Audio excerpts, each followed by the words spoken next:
Well, folks, it's getting close to that time of the year again.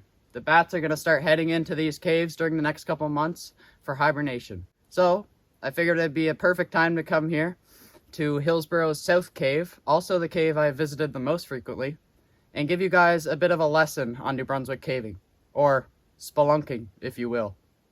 When the topic of Canadian caving comes up, British Columbia and Alberta are typically hotspots for such activities. But what I feel most people don't realize is that there are caves everywhere, even around here. It's really just a matter of locating them. I have visited a total of 11 caves and 4 mine shafts in New Brunswick, and not one was just a simple Google search away. When it comes to the Maritimes, we tend to keep our cave locations on the down low, mainly for conservation reasons. So what's the real reason we don't disclose our cave locations and don't go caving from November to April? Well, there is a disease known as white nose syndrome, or WNS for short. Between 2006 and 2011, WNS was responsible for the deaths of over 1 million bats in eastern North America. This is a huge problem for our ecosystem, as bats are an essential animal for insect control, pollination, and seed dispersal.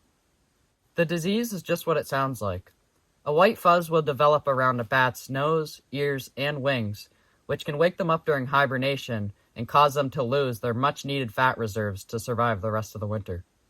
There's also another theory, that the infected bats will actually lose water through their damaged wings, causing dehydration and death. WNS is not known to affect humans any, but that doesn't mean we can't accidentally spread the disease. It is highly recommended that if you plan on exploring New Brunswick caves that are housed by bats, that you fully decontaminate or fully change your equipment before moving on to the next cave. This can help reduce the spread of WNS. Really, the best thing we can do in terms of rejuvenation of our bat population is just staying out of the caves from November to April to let them sleep peacefully. Besides the fact that once the snow starts falling, much of these cave entrances are not going to be accessible until the springtime. So what type of caves are we working with? Well, most of the caves in our province are relatively small and made of limestone, which makes for some really cool formations. In the case of this cave, it is made up of gypsum, or white rock. Interestingly, this white gypsum material is actually the main ingredient in plaster and drywall, which becomes very apparent when handling it as it leaves a powdery-like residue on your hands. We also have sea caves, which are typically very large, not very deep, and are the result of erosion over thousands of years on the St. Martin shoreline.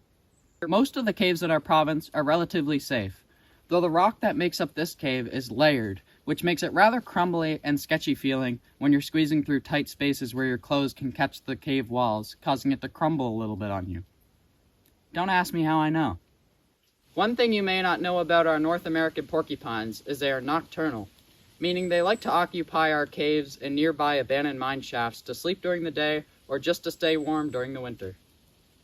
Now, I shouldn't have to say this, but please do not get close to a porcupine, especially underground.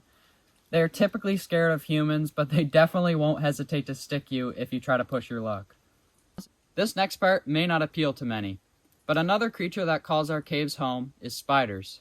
Now, I'm not going to pretend like I know what type of spiders they are, but from experience I can tell you they're roughly the size of a loony, sometimes a toonie. Now, I don't know if they're poisonous, but I'm also not willing to find out.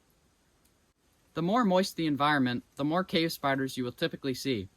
The highest concentration of cave spiders I have seen so far was in Dalling's Cave just outside of Sussex.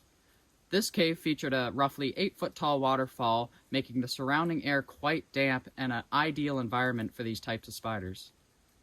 If you have never been caving in New Brunswick before, it's easy to assume that our caves were formed from the slow shifting of the ground over thousands of years.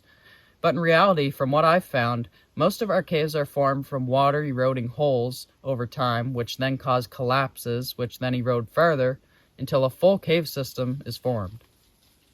Because most of our caves have water running through them, you could typically feel a cool draft coming from the cave entrance. In the case of this one, I have nicknamed it the refrigerator cave, as the temperature difference when you're walking down into the sinkhole always shocks the people I bring here. Well, I hope you guys enjoyed listening to me ramble about my newfound passion.